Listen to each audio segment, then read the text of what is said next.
Buenas tardes, estimada, ¿cómo le va? Buenas tardes, doctor, ¿cómo anda? Bien, bien. ¿De qué vamos a hablar hoy? Em, bueno, es un momento complejo eh, y histórico. Hay un meme que a lo mejor lo has visto que dice, estoy cansada de vivir momentos históricos, Sí. basta de vivir momentos históricos. Em, Hay una guerra desencadenada por unos bombardeos sin acuerdo del Senado que ha realizado Trump contra Irán y a partir de eso eh, una complejidad política, social y económica que creo que no soy capaz de analizar, pero sí eh, genera mucha tensión y atención para ir siguiendo algunos acontecimientos, eh, porque es lo más parecido a una supuesta guerra mundial o la provocación para una guerra mundial por recursos, por el agua, por petróleo, por el por el estrecho de Hormuz, con el antecedente del momento en el que fue secuestrado Chávez por Maduro. Maduro, claro, se me confundieron, por la, el petróleo, con una declaración bastante, con una confesión bastante clara de el petróleo y ahora el oro, se están llevando oro de Venezuela, el oro de las reservas de Venezuela. Entonces, a partir de esta figura, en la que es tan fácil ver a una persona narcisista, con rasgos psicopáticos, un poco delirante, haciendo un show, viste que hace como unas cosas payasescas en su forma de manejarse, y la supuesta cantidad de adeptos, la cantidad de personas que lo siguen, eh, como un poco tratando de pensar qué dicen los grandes autores en este sentido, me viene muy seguido el texto de Freud sobre psicología de las masas, donde él plantea para los momentos en los que estaban el post Primera Guerra Mundial y previo a a la Segunda Guerra Mundial, fenómenos similares ocurriendo, ¿no?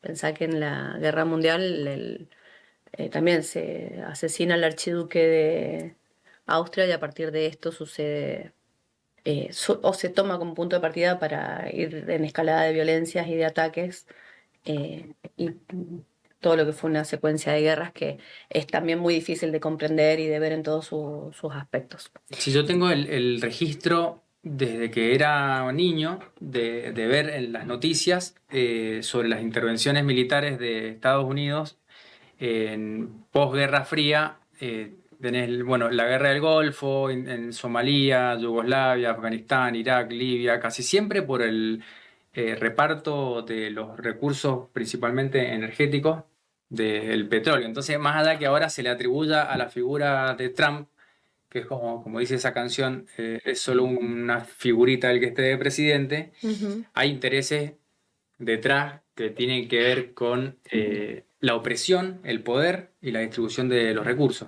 Sí, la simplificación con la que yo puedo empezar a pensar, porque no creo que tenga los elementos o la capacidad para un análisis más profundo, es que son unos pocos locos, vamos a decirle locos o no sé, perversos o psicópatas crueles, un grupo de personas crueles o también se dice desalmadas, así como personas que no están considerando eh, evitar dañar como primer premisa.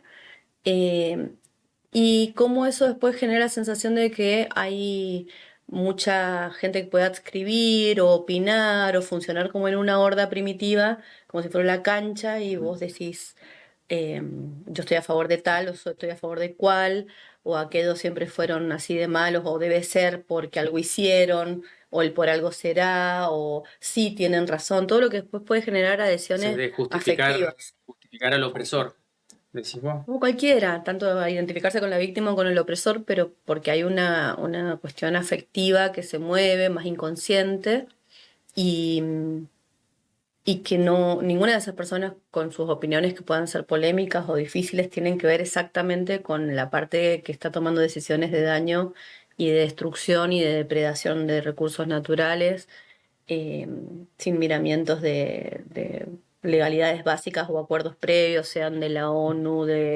la paz, de derecho internacional, ninguna, así es, cero miramientos. Como que cada vez es más burdo para mí, o quizás es mi edad, de la falta de ley y la capacidad que están teniendo para cambiar la ley, que ahí en alguna de las charlas que hemos tenido vos hablas de patocracia. Sí, los psicópatas al poder. Ujú.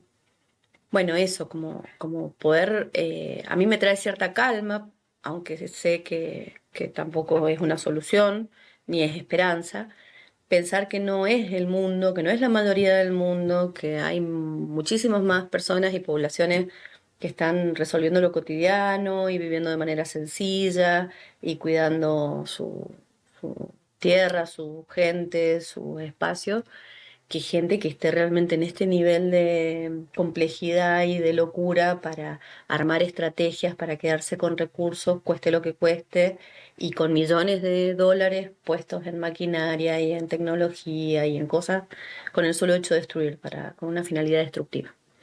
Eh, bueno, y entonces un poquito pensaba en cómo es el momento afectivo de hacer una adhesión más o menos fanática. En alguna de las charlas que hemos tenido previamente vos decías alguna cura milagrosa con la cual uno se pueda sentir esperanzado, que necesite creer que eso te va a salvar porque hay eh, desconocimiento o mucho dolor o mucha angustia o lo que fuera.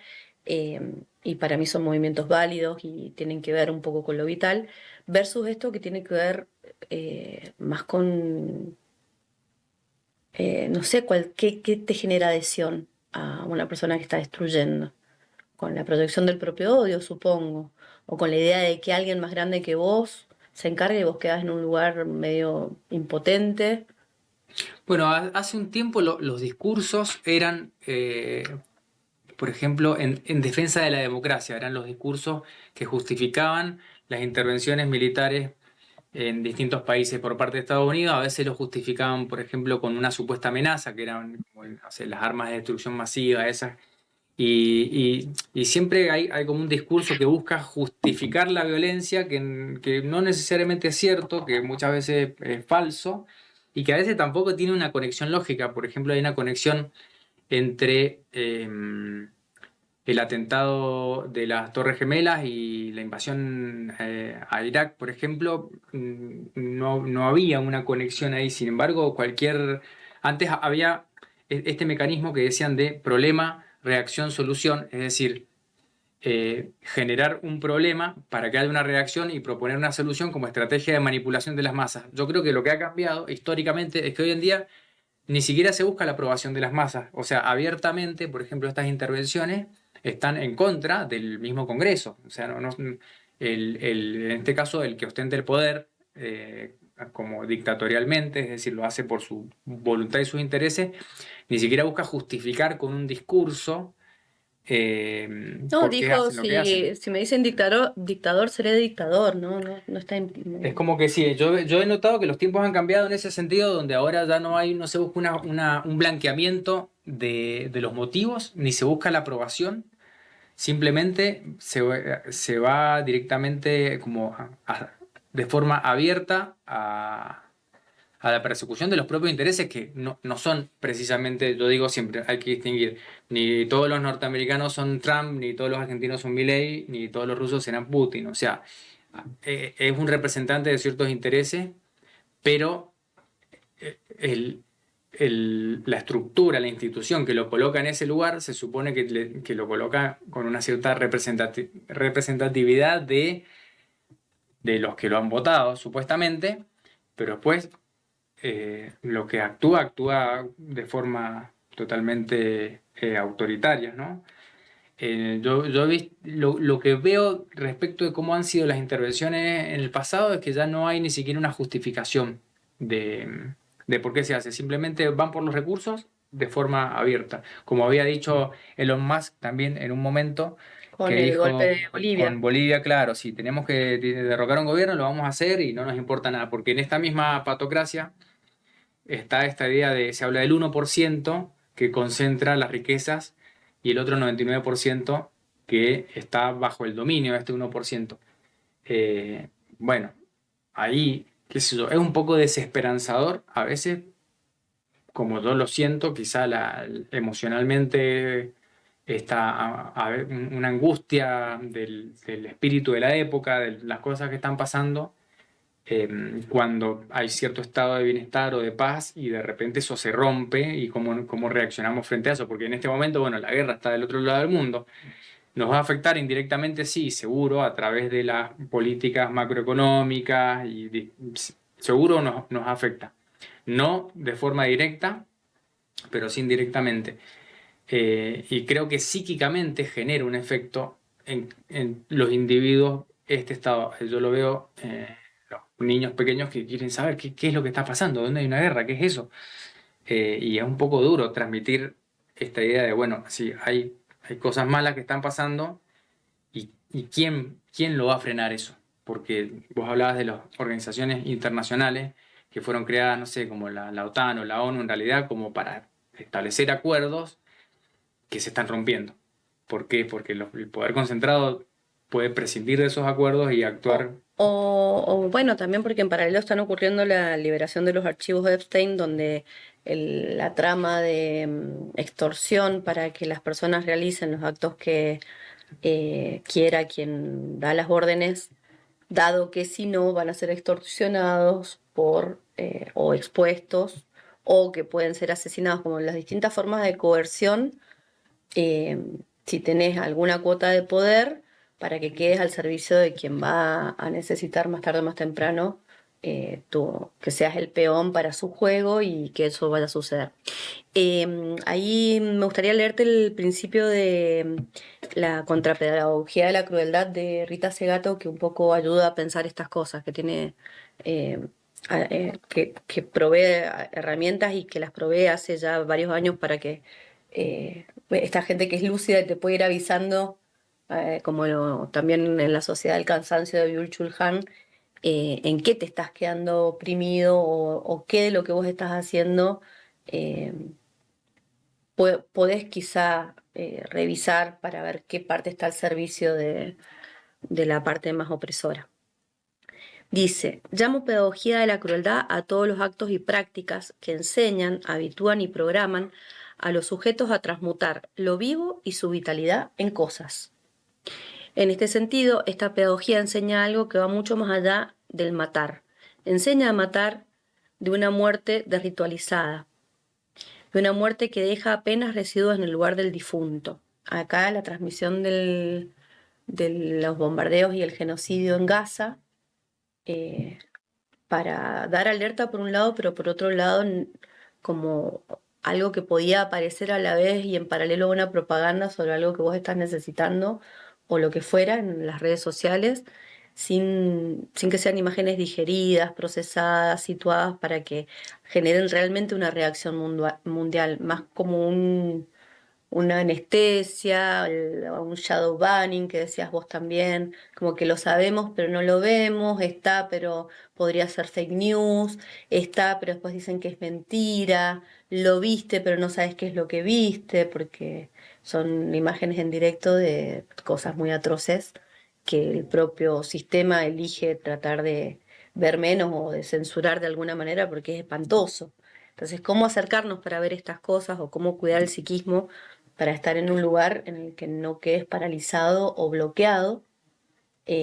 Porque también creería que, viste que hablan de PSYOP, Sí, estrategias psicológicas para que quienes podrían reaccionar no reaccionen, y haya mayor impunidad. Por eso me interesa esto que trae Rita Segato, hablando de pedagogías de la crueldad y contrapedagogías de la crueldad. Sigo con su texto.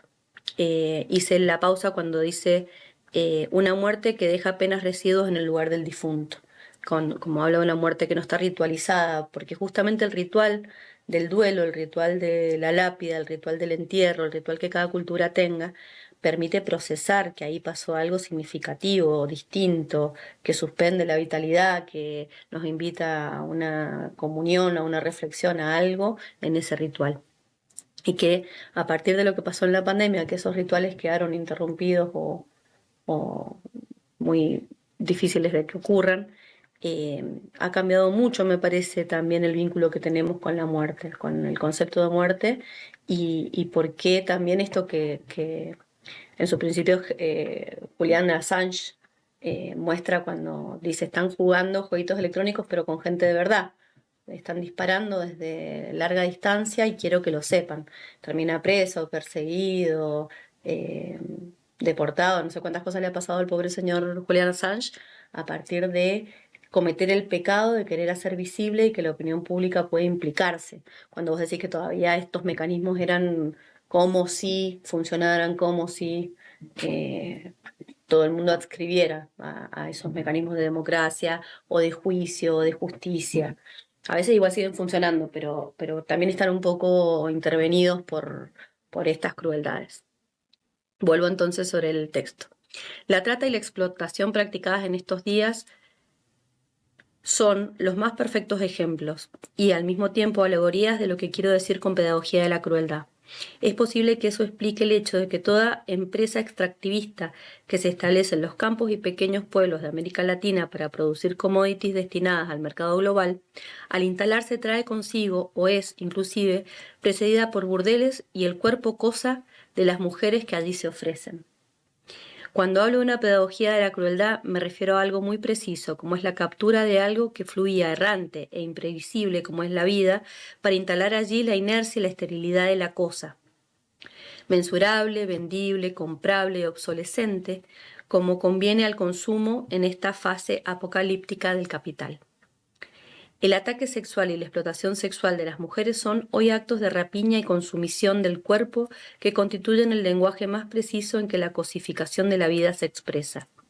Sus deyectos no van a cementerios, van a basurales. La repetición de la violencia produce un efecto de normalización de un paisaje de crueldad y con esto promueven la gente los bajos umbrales de empatía indispensables para la empresa predadora. La crueldad habitual es directamente proporcional a formas de gozo narcisístico consumista y al aislamiento de los ciudadanos mediante su desensibilización al sufrimiento de los otros. Un proyecto histórico dirigido por la meta del vínculo como realización de la felicidad mutua hacia un proyecto histórico dirigido por la meta de las cosas como forma de satisfacción. Dejo acá que es la primera parte, pero me parece que acá, en esta primera parte, está indicado un poco lo que venía sintiendo y pensando para charlar hoy. Sí, yo estoy pensando también en cómo nos relacionamos frente a todos estos hechos que están ocurriendo. Primero que nada, gracias a la globalización que hace que nos enteremos de lo que está sucediendo al otro lado del mundo de forma inmediata. O sea, a través de redes sociales puedes ver una transmisión en vivo de cómo están cayendo misiles en algún lugar. Eh, Ahí pienso en esto de los sesgos a la hora de contar una historia, por ejemplo, y los medios de comunicación que tenían esta función de crear un consenso. O sea, cuenta una historia desde el punto de vista, no sé, del Palestina, desde el punto de vista de Israel, desde el punto de vista del oprimido o del opresor, van a contar historias distintas, que es lo que te van a estar mostrando. Hoy en día eso está un poco más raro porque está todo mediado por el algoritmo y las redes sociales y lo que uno va, las cuentas que uno siga y la propia, este concepto que yo siempre traigo, burbuja de realidad, que te filtra lo que vas a estar viendo frente al mismo conflicto bélico en este caso, según los medios de comunicación que sigas. Por ejemplo, yo voy viendo el sesgo que hay, ¿no?, en todos los medios occidentales, BBC, CNN, etcétera, que muestran un discurso diciendo, bueno, las pocas bajas que tiene eh, el lado de parte de Estados Unidos, por ejemplo, y las atrocidades de los lugares bombardeados por Irán. O sea, se ponen como siempre con generar consenso respecto del enemigo. Y vos sabés que creo que fue en CNN o en alguna cadena así en vivo, mientras estaban transmitiendo en vivo, que dijeron, eso no lo podemos mostrar porque Israel no nos lo permite, lo tenían que contar y no lo podían mostrar. Sí. Y al mismo tiempo, no sé, es como muy, muy filtrado también cómo lo percibimos, pero sí, el tema de la desensibilización, esto que decías, eh, creo que también toca un poco lo de los archivos Epstein que habíamos estado hablando. Cada vez que yo entro como a investigar un poco en el tema, de hecho, hacía décadas que yo seguía algunas cuentas de lo que se conoce como Conspiranoicos. conspiranoicos que terminaron teniendo razón y yo en algún momento decidí dejar de consumir eso porque te estaban mostrando una crueldad que, bueno, Que vos no me hacía podés daño, porque evitar. ¿cómo puedo procesar eso? Y prefiero ya, si no hay nada que yo pueda hacer respecto de una situación, es como, bueno, volver a mirar en lo inmediato, a donde yo sí tengo agencia, donde yo sí tengo un efecto posible no sé, a lo mejor practicar la benevolencia o la generosidad, que sería, no sé qué sería lo contrario a la crueldad, en La mis ternura. vínculos, en lugar de estar viendo algo que está del otro lado del mundo y que yo no puedo hacer nada. Entonces, el estar expuesto a toda a esa crueldad también a través de los medios y ahora a través de las redes sociales, va generando una mella. También, de hecho, una de las cosas que decían cuando vos mencionaste esto de Assange y la denuncia que él hace porque estaban jugando como si fuera un videojuego, es toda la industria de videojuegos y todo el desarrollo que hay ahí respecto del ejercicio de la violencia, así sea virtual, por ejemplo, es algo que me tocó consumir como usuario, así como sabemos que hay cosas que están mal, que uno no debe ser expuesto a ciertas cosas según la edad por el efecto que te pueden hacer psicológicamente. Una de las cosas que se comprobaba es que eran los adolescentes que jugaban estos videojuegos, por ejemplo, no sé, ahora está de moda el Fortnite, en su época era el Counter-Strike, donde uno hacía en primera persona, era como un soldado que iba y disparaba y mataba, era desensibilizarse a la violencia, haciendo que uno encuentre que sea cada vez más fácil hacer eso porque ya estoy acostumbrado a la violencia. Entonces, si naturalizo la violencia, entonces puedo ejercer la violencia sin sentir, por ejemplo, no sé, la culpa, remordimiento o algo que me refrene de ser así de violento. Ujú. Me quedo con eso que decías de qué será lo contrario de la crueldad. Eh, y bueno, en principio ganas de saber más sobre las contrapedagogías de la crueldad como primer eh, intento en ese sentido. Y lo otro, pensar la ternura y hablar de la ternura o animarse a prácticas. Hay una formación que hicimos juntos en la que está la escucha profunda como una de las prácticas para generar una posición eh, que ahora también, iba a decir empática y me frené porque ahora también a través de redes sociales pareciera que la empatía es un mandato absoluto constante para todo y para todo el tiempo, que me parece que es una exigencia irracional y que además no siempre resuelve, que no todo se hace desde la empatía, pues si no terminas teniendo empatía por el cruel. Ahí me gusta más la paradoja de Popper, que es que tenemos que tratar de practicar la tolerancia en general, excepto con el intolerante. Que cuando algo es fascista, tener una postura muy, muy clara y no poner estos discursos a veces también que vienen de prácticas terapéuticas o de prácticas espirituales, que se yo, soltar, abrir el corazón, la empatía, como si fuera algo que hay que hacer todo el tiempo. Pero respecto a la ternura, considero que el llamado hacia la ternura o hablar de ternura o pensar la ternura o otras formas de pedagogías que tiendan a desactivar la crueldad es muy importante porque supongo que el supongo es porque no sé si hay que rastrearlo más atrás, pero seguro en lo colonial, en la esclavitud, en lo patriarcal y ahora en este consumismo de la cosa por sobre la vida, han estado sostenidas en la crueldad. Porque para todo eso fue necesaria la violencia, la opresión de alguien que detenta algún tipo de fuerza por sobre alguien más. Me hiciste pensar en los discursos de odio que en las distintas épocas se promovieron. Había un discurso de odio, creo que era de la Alemania nazi, donde a los judíos que eran perseguidos se les llamaba cucas. cucarachas.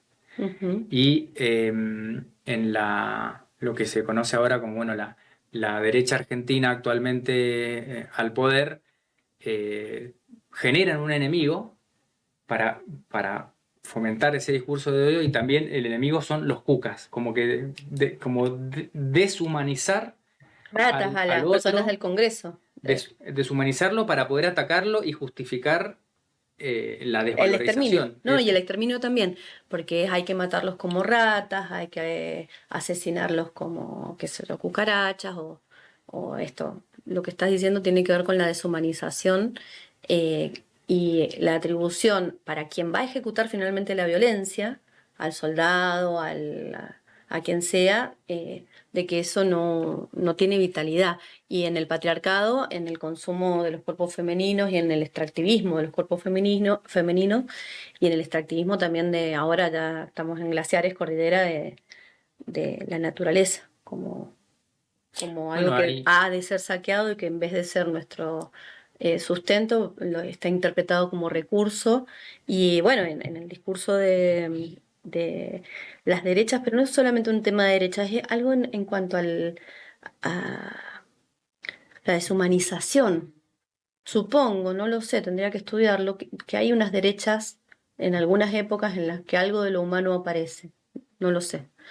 Pero lo que yo escucho ahora es una cosa que es todo valor plata, quién vale, quién no vale, son todo, ¿viste? La otra palabra que usa Milei es mandriles, como cosas de violación, alusiones a violación, a como que quien es el violador fuera quien tiene más poder, quien ostenta más poder, aún en la retórica o en las pobres metáforas que están usando, ¿no? Es como una cosa que no te dan ganas de escuchar, que permite dejar de pensar, porque uno no puede pensar en lo que se está diciendo, no tiene que pensar en lo que se está diciendo, mientras que la lectura sobre las acciones a lo mejor puede pasar más desapercibida, como si fuera muy de saturación de los sentidos para atontarte, como sí, un y adormecimiento. posibilitar también el diálogo en ese sentido, cuando llevas el diálogo como este comediante que escuchamos, de decir, bueno, si llevas el diálogo, la discusión a lo más primitivo, ya no hay una salida racional posible. Entonces, la salida es simplemente la imposición a través de la violencia. Sí, son momentos complicados históricamente.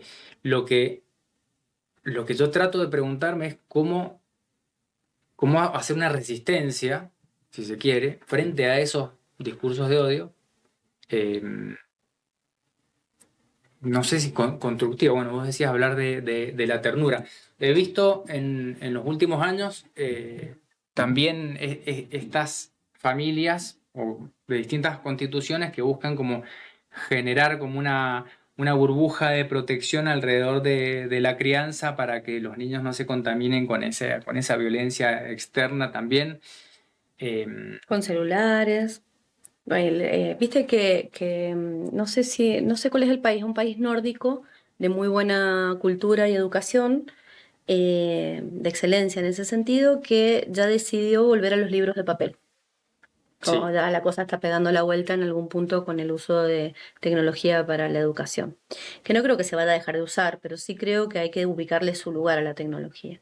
No es que ahora hay que hacer todo con tecnología, ni mucho menos dejar las escuelas con sus encuentros corporales y presenciales, esa es mi opinión, claramente no, yo no, no legislo, ojalá, pero sí creo que el valor de la presencialidad y del cuerpo en juego hace al ejercicio también de la ternura. Para que un cuerpo sea cosificado y pueda ser descartado, asesinado, mutilado, violado, eh, hay una cosificación, además de esto que decís vos, y también la deshumanización. No es una receta, lo dije como una receta, es para tratar de entender cómo llegan a esa instancia y cómo es que se ha vuelto tan moneda corriente o cómo llegaron a que eso sea eh, practicable masivamente, grupalmente, cómo se fue instalando esto. En ese sentido también me gustaría leerte algunas citas, van a aparecer cosas de Rita Segato, pero también Michel Foucault. El poder necesita disciplinar cuerpos para producir obediencia.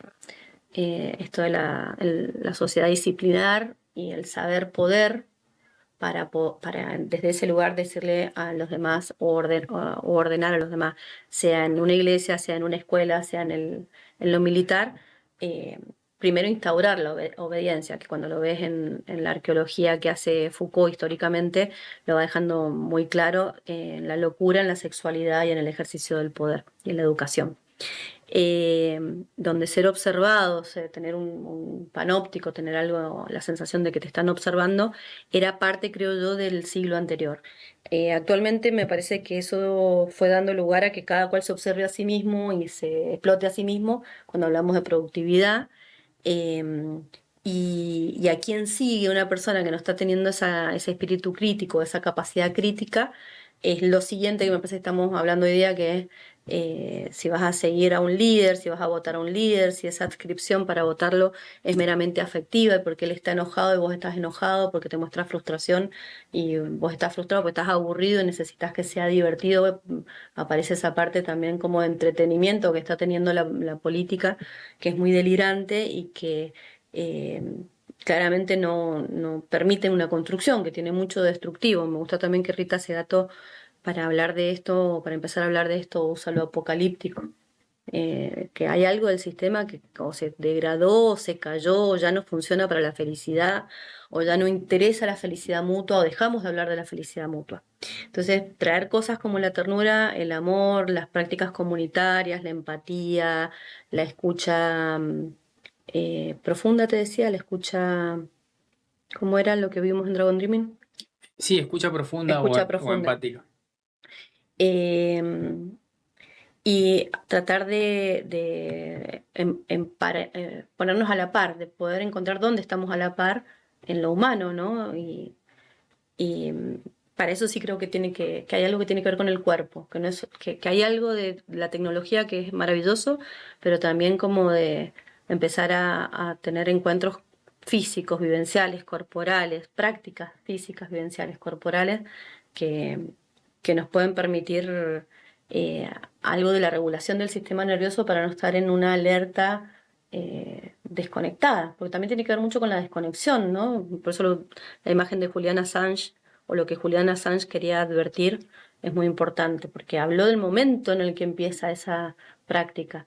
Eran pibes re jóvenes que se habían entrenado con tecnología, no se habían entrenado en campos de batalla como pasaba con las milicias hasta ese momento. Sí, hace no mucho también leí un artículo que era, creo, un argentino que por sus habilidades con la tecnología lo habían contratado también para controlar drones, o sea, vehículos no tripulados para el ataque y lo ponía como si fuera incluso con una excelente Orgullo. remuneración. Ujú. Y en realidad, bueno, está la crueldad de base. Yo creo que ahí, volviendo al tema de la crueldad, para que la persona pueda ejecutar una acción cruel, quizá, hay que correr la vara de los valores, de qué, o sea, qué es lo que una persona está dispuesta a hacer. Y en ese sentido, los valores tienen que ver con el sistema de creencias. Entonces, no sé, vos estabas hablando de las estructuras militares. Obviamente, una persona que está encripta dentro de una estructura tiene la obediencia al superior como parte de su criterio, pero en qué momento entran en juego los valores, en qué momento entra en juego lo humano y, y como vos decís, en esto que decías del, no sé si estaba en Foucault, de entrenar a una persona para que obedezca, Ujú. también necesitas eh, que acepte ese lugar de oprimido para que acepte los valores del opresor Ujú. también. Yo creo que si no recuperamos un poco los valores de respeto por lo humano y por la vida, como colectivo, como humanidad, esto va a seguir pasando. Y volviendo a esto de los discursos de odio que generan violencia, que es una estrategia de manipulación de masas que va a puramente lo emocional, bueno, los jugadores, estrategas de la política han logrado de reconocer ahí un punto débil en el sistema que es a través de la manipulación de las masas con discursos de odio, es que esto creo que lo vienen haciendo todas los grandes dictadores del siglo XX trabajaban desde lo emocional y no desde lo racional, de generar un enemigo, generar odio para movilizar las masas para poder justificar acciones atroces también finalmente. Mira, ahí me parece que hay algo de lo que dice Rita Segato que viene al caso. Dice, la violencia enseña quién domina y quién debe obedecer.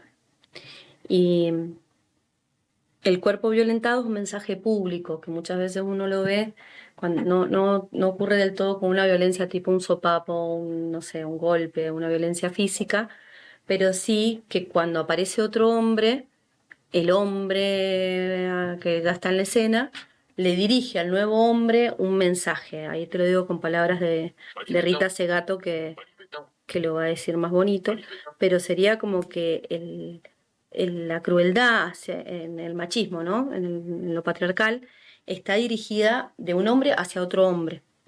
Sí. Eh, a ver si te lo... siguiendo en la línea esta de que enseña y de que es un acto público la violencia, ¿no? Y la violencia contra las mujeres funciona como mensaje entre hombres, así lo dice Rita Segato. Eh, una vez escuché una anécdota en la que dos personas que se llevaban muy bien, una chica y un chico, y charlaban de igual a igual, tienen que hacer un viaje en el que viene un amigo del chico que es mayor que ella. Y, cuando aparece esta persona y la chica tenía los mismos tratos de siempre, te cebo un mate, pongo música, lo que sea que para ella era una libertad, el tipo empezó a marcarle que no podía hacer esas cosas porque lo hacía quedar mal con, con el otro. No, mirá, me vas a hacer quedar mal con fulano, ¿por qué haces eso? ¿Pero qué van a pensar? Que vos me manejas esto. ¿Entendés? Como algo que tiene que ver con solo ante otro varón tener que demostrar que quien manda acá es el señor, o el varón. Eh, esto con una escena muy cotidiana, bueno, también nos pasa a las mujeres cuando vamos al mecánico, ponele. Y vas sola y hay un trato y vas con un varón y o te tratan bien, te tratan de otra manera, las explicaciones son más claras, o le hablan al otro varón. Como que muchas veces, no siempre, no todos los mecánicos, por supuesto, pero como que hay muchas cosas del sentido común o de lo cotidiano donde aparece esto, de que si hay presencia de otro varón, padre, hermano, novio, marido, a veces hijos, sobre todo si es grandote, cambia la forma en la que se va a conducir. En cambio, cuando el hijo es menor, al hijo se le hace un comentario. Al hijo se lo ubica, también hay una forma de saludar con la mano apretando fuerte, para varones, decirle a varones cuál es el lugar o quién está mandando, ¿sí? Que para las mujeres nos es mucho más común que esas cosas no sucedan, que nos manden a hacer un café, que nos digan, nos expliquen lo que acabamos de explicar como si fuera idea del otro, bueno, todos los micromachismos.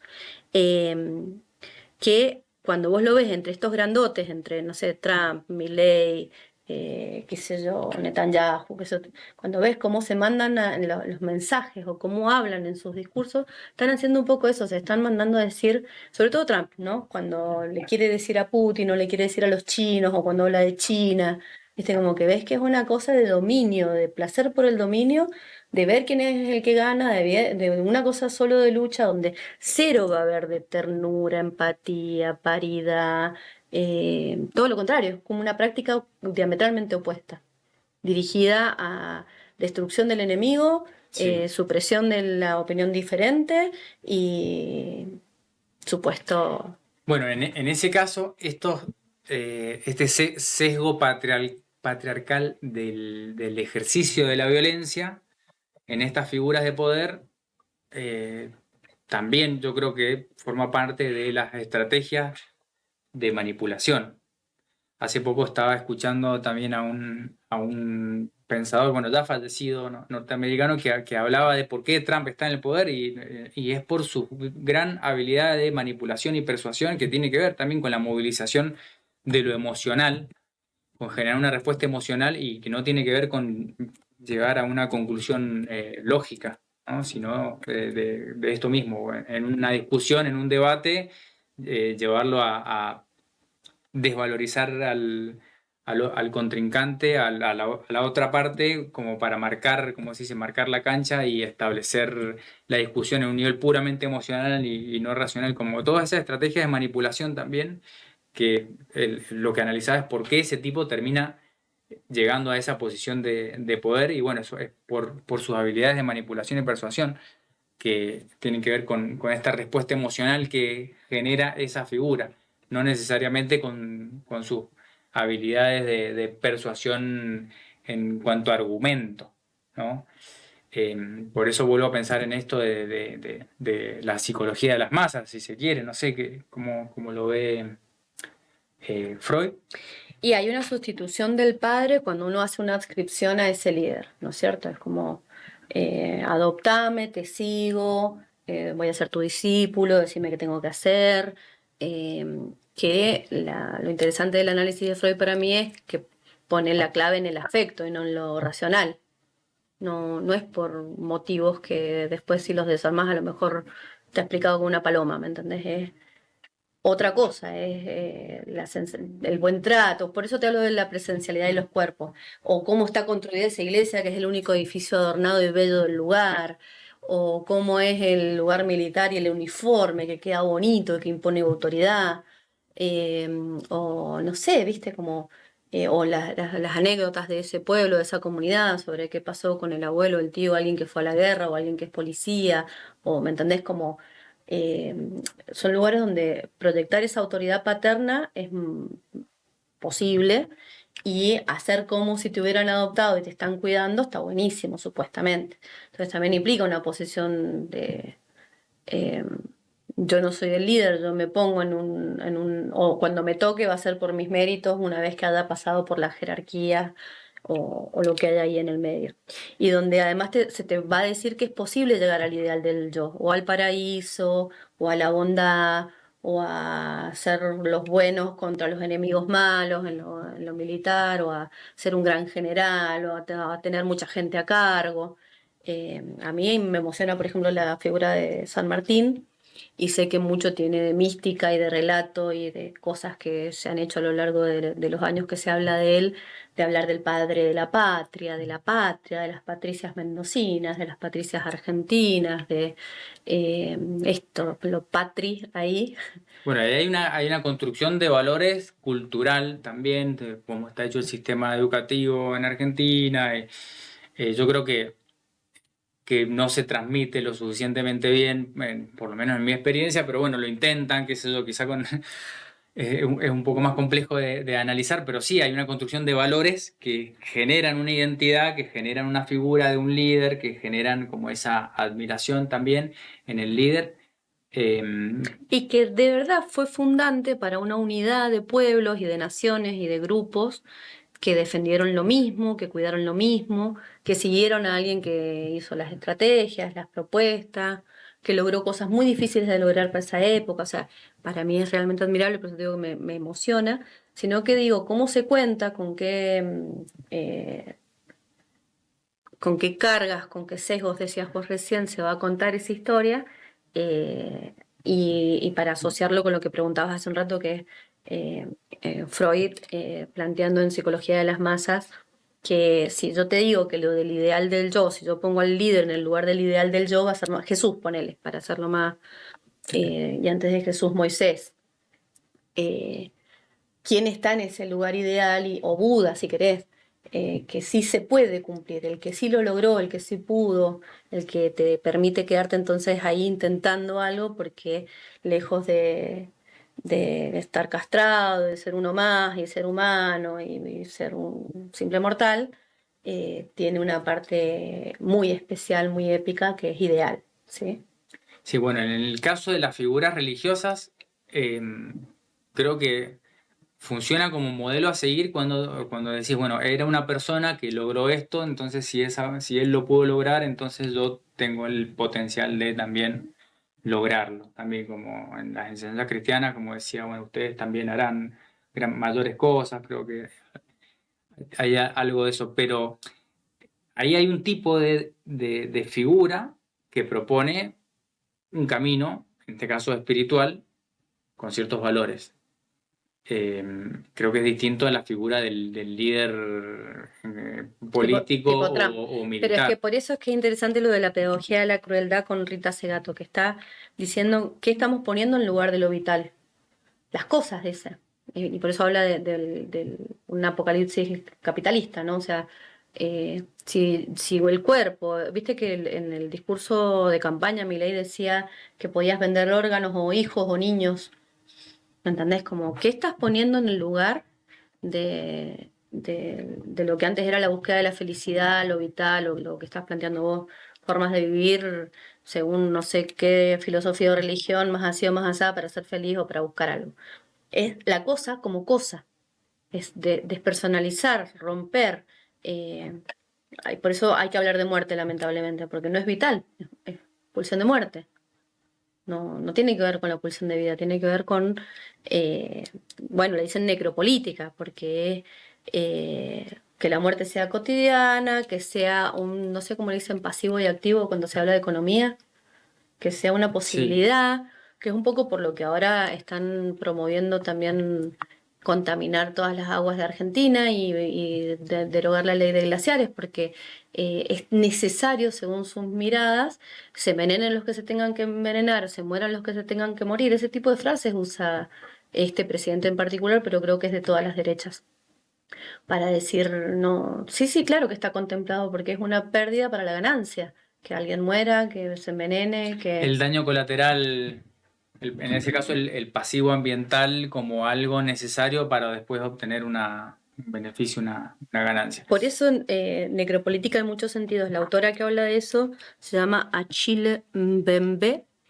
y dice que la necropolítica crea territorios en los que la muerte se convierte en lo cotidiano. Eh, el poder extremo administra poblaciones a través de la muerte.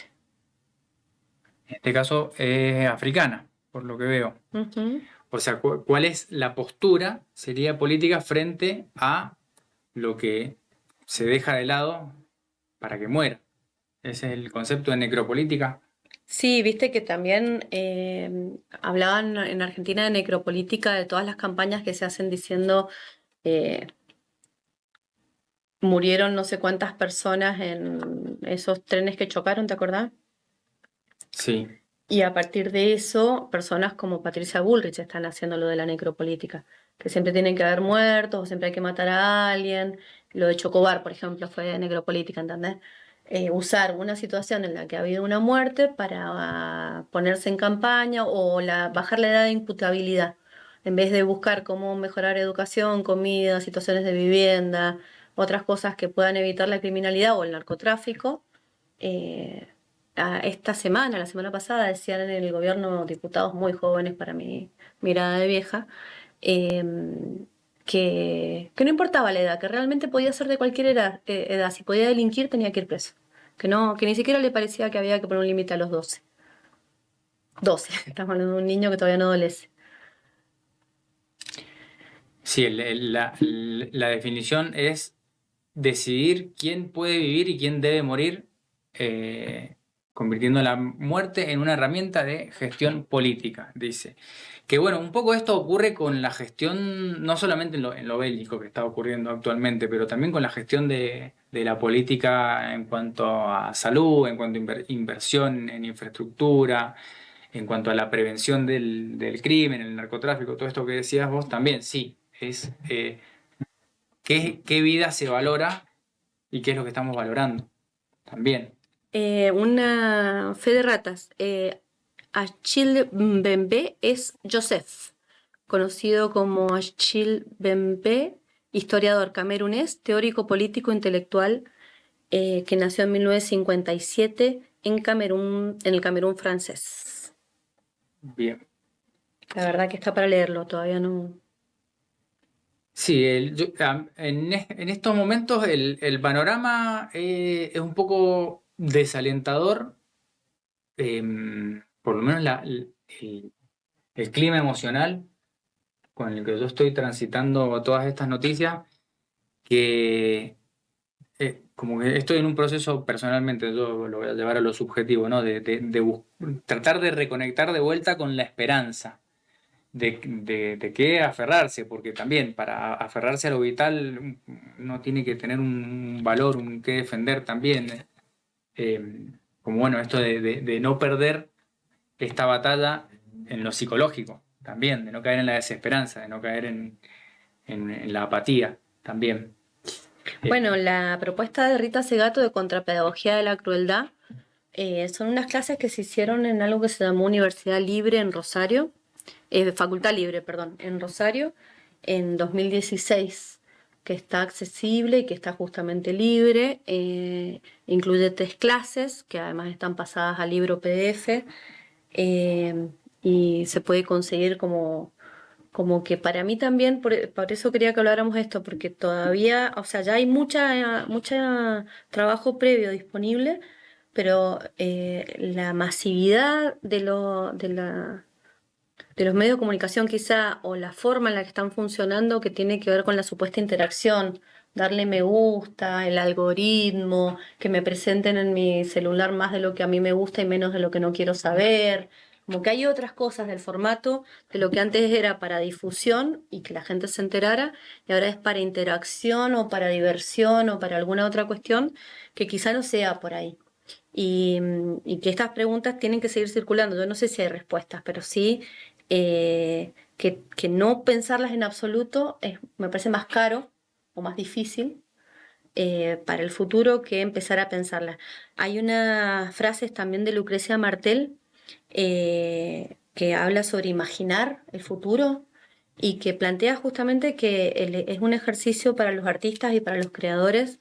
Lo dice con mucha esperanza, la verdad que ahí encontré alguien hablando de algo esperanzador para estas épocas, que dice que poder imaginar un futuro sin que estemos imaginando las mismas distopías que se vienen cumpliendo, porque 1984, qué sé yo, quién es más, eh, Aldous Huxley, distintas distopías y cosas que, o el cuento de la criada, ¿viste? Como decir, che, al final era ficción y quedó, o era una joda y quedó, o era un ejercicio de imaginación y Sí, la ciencia sucedió. ficción casi siempre es distópica.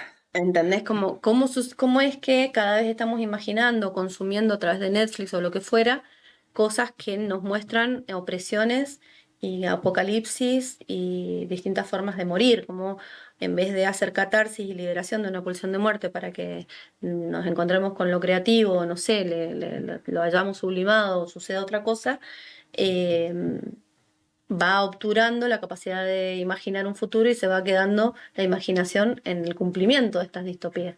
Guerras mundiales, Bueno, misiles, ahí, mira, tecnología. yo lo veo como en esta polaridad ya desde los griegos, ¿no? Tenés comedia y tragedia.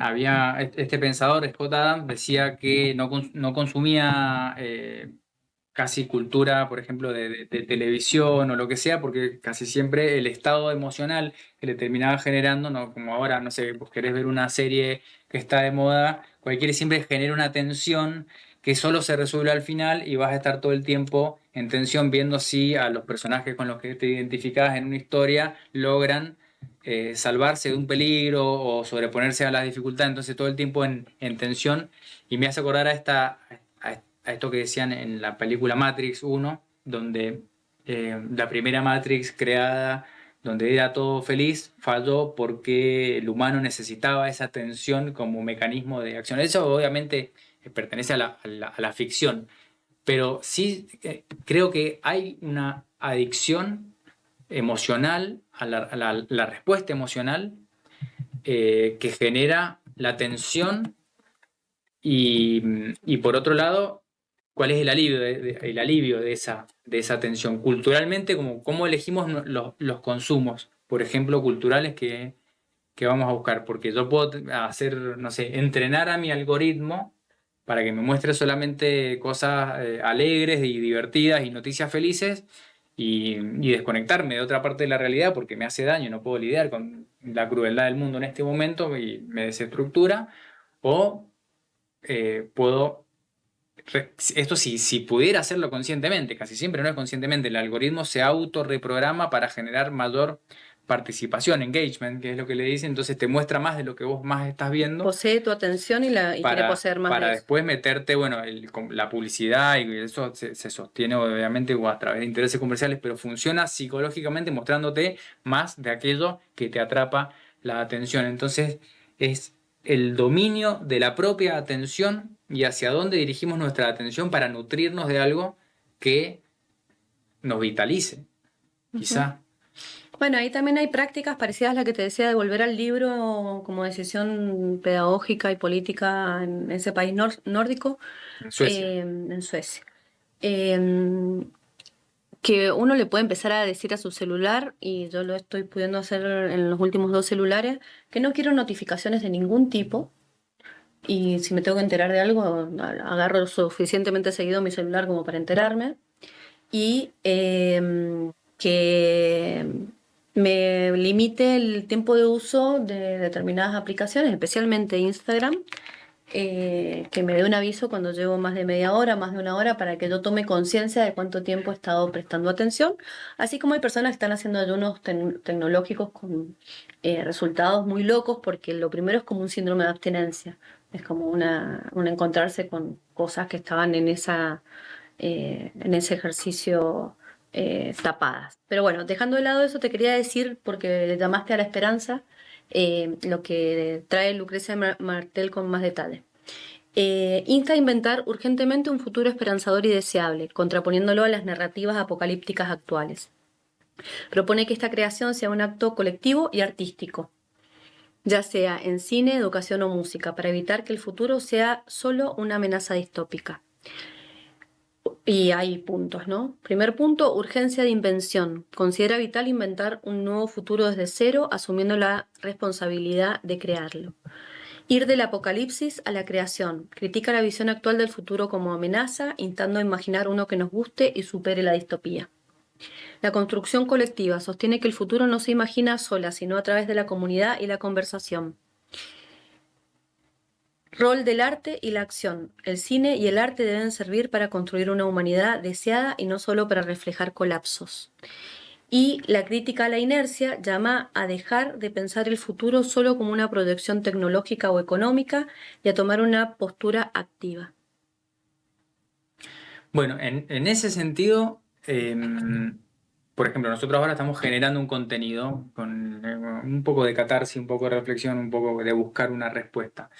Pero yo creo que vuelvo a esta idea de la autorregulación, como decías vos, respecto del uso de los dispositivos o las políticas que, bueno, en Suecia será volver a los libros de papel, acá están analizando, creo que en Chile también están prohibiendo el uso de los dispositivos En celulares el aula, que en dejen el en una aula. cajita. Y eso lo están queriendo empezar a aplicar acá también. Entonces, la autorregulación de los dispositivos, pero en realidad es la autorregulación, yo creo, lo llevaría a un plano más general de la propia atención, porque los adultos no están en un aula donde tengan que obedecer a una maestra que les imponga una norma, sino la autorregulación de los consumos culturales, eh, también para buscar un, un sesgo, si obviamente uno va a estar sesgado, porque van a haber quienes sigan eligiendo esos contenidos crueles, pero sí una vía más esperanzadora, como decías vos. Bueno, yo sigo en la búsqueda de cómo posicionarme frente a esta situación global que, aunque lejana, nos afecta, quizá. Entonces, bueno, yo estaba pensando en la generosidad, la ternura, las virtudes que uno puede cultivar, ¿no? Eh, frente a un mundo global y sobre todo, bueno, en lo que nos toca a nosotros, por ejemplo, en rol en la crianza, en el transmitir valores, por ejemplo, a las generaciones futuras, también creo que hay una cierta responsabilidad ahí de qué valor estamos transmitiendo.